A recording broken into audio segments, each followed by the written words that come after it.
Welcome back to my channel and welcome back for another edition of Health Class. Ngayong araw na ito ay pag-uusapan natin ang isa na namang uri ng cancer. Kamakailan lamang, ang sikat na komedyante na si Ate Gay, na sikat na impersonator ng ating superstar na namayapa na si Nora Honor, ay nag-reveal ng kanyang shocking health crisis. Sabi sa mga report at sabi niya mismo, siya ay na-diagnose ng stage 4 cancer. Anong uri ng cancer ba ito at bakit siya na-diagnose ng bigla at stage 4 pa? Isang mahalaga ngunit madalas hindi nabibigyan ng pansin na uri ng cancer. Ito ang mucoepidermoid carcinoma or MEC. Isa itong malignant na tumor na pangunahing tumutubo sa salivary glands o sa glandula ng laway.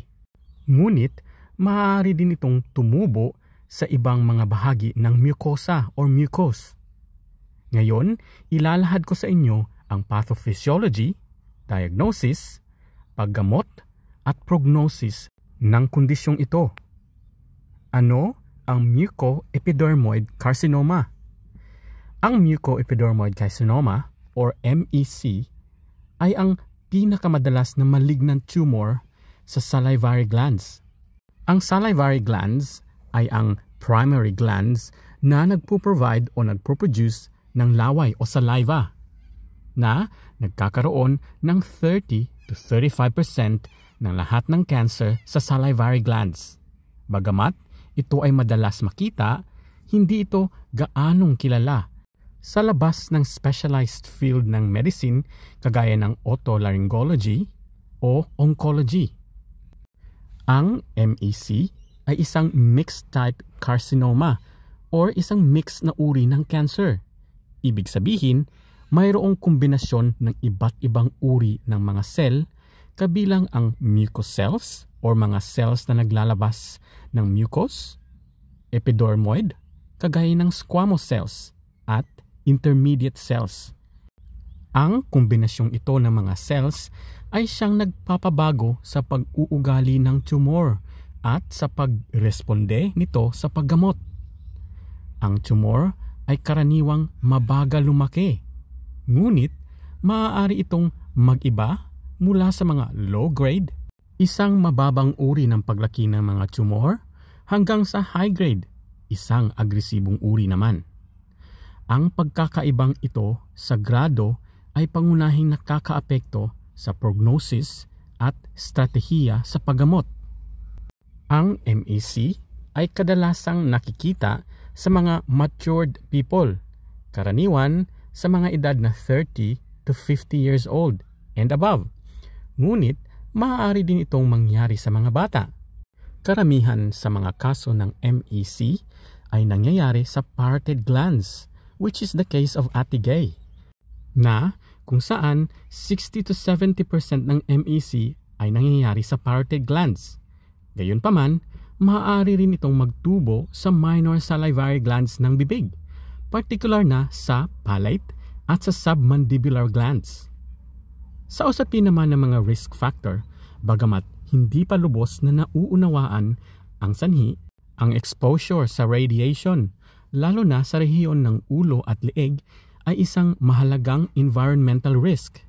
Bukod dito, may mga pag-aaral na nagpapakita ng posibleng genetic predisposition. Ngunit, ang mga tiyak na detalye nito ay patuloy pa ring tinutukoy or pinag-aaralan. Ang pag-unawa sa pathology ng MEC ay nakakatulong upang tukuyin ang kanyang pag-uugali at ang reaksyon nito sa paggamot. Sa microscopic examination, ang tumor ay may iba't ibang architecture or characteristic na maaaring mag-iba mula sa cystic, glandular, hanggang sa solid na mga bahagi or tumor. Karaniwan ang pagkakaroon ng mucin-producing cells at squamous-like cells. Mahalaga ring tandaan na habang ang low-grade MECs ay may magandang prognosis, ang high-grade MECs ay may mataas na posibilidad ng recurrence o ang posibilidad na bumalik ang cancer. At metastasis o ang pag-spread ng cancer sa iba't ibang bahagi ng katawan at hindi magandang survival outcomes. Karaniwan sa mga pasyente ay nagrereklamo ng lumalaki pero mabagal at hindi masakit na bukol sa apektadong bahagi ng katawan. Subalit, habang lumalaki ang tumor, maaari itong magdulot ng discomfort, pagkaparalisa ng facial nerve, o pagbabago sa lasa at paglunok, lalo na kung ito ay matatagpuan sa parotid gland.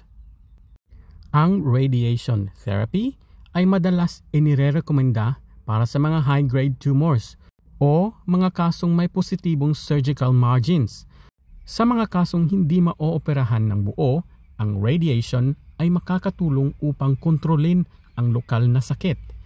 Para sa mga advanced or metastatic na kaso, maaaring isaalang-alang ang chemotherapy. Bagamat hindi ito kasing tindi ang papel kumpara sa ibang cancer sa ulo at liig. Ano naman ang lifespan o prognosis ng mga taong may MEC?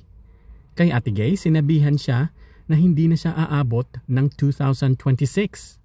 Pero pangunahing nakasalalay sa grade, stage at location ng cancer o tumor. Ang low grade ay karaniwang may magandang prognosis na may survival rate na higit sa 90% sa loob ng 5 taon. Subalit, ang high grade ay mas agresibo na may mataas na panganib na lokal na recurrence at distant metastasis.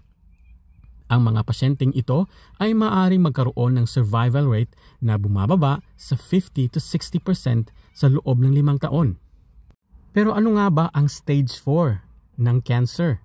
Kasi meron tayong stage 1 at stage 2 at stage 3. Well, ang stage 4 na MEC ay tumutukoy sa pinakamatinding yugto ng cancer na ito, kung saan ang tumor ay kumalat na rin sa mga kalapit na tissue o organs. Para sa staging ng cancer, meron tayong tinatawag na TNM, stands for Tumor Node Metastasis, na ginagamit upang tukuyin ang laki ng tumor, kung paano ito kumalat sa lymph nodes, at kung may malalayong metastasis o pagkalat. Ang stage 4 na MEC, ayon sa TNM staging, ay nangangahulugan na maaaring malaki ang mga tumor at kumalat na sa mga kalapit na organs o structures tulad ng mga nerves, buto at mga kalapit na tissues. Sa kasong ito, ang tumor ay hindi na madaling tanggalin sa pamamagitan ng operasyon, kaya't maaaring kailangan ng mas agresibong paggamot.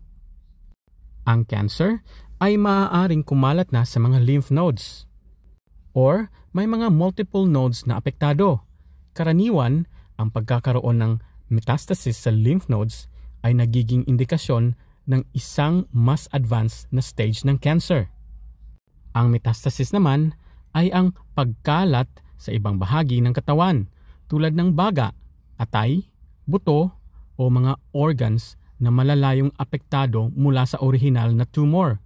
Sa ganitong kaso, ang cancer ay hindi na lokal at nangangailangan ng mas sistematikong paggamot. Bagamat hindi gaanong kilala ang mucoepidermoid carcinoma kumpara sa ibang cancer sa ulo at liig, ito ay isang mahalagang uri ng malignancy or cancer sa mga salivary glands. Ang maagang diagnosis, tamang grading at paggamot ay mahalaga upang mapabuti ang mga resulta or outcomes.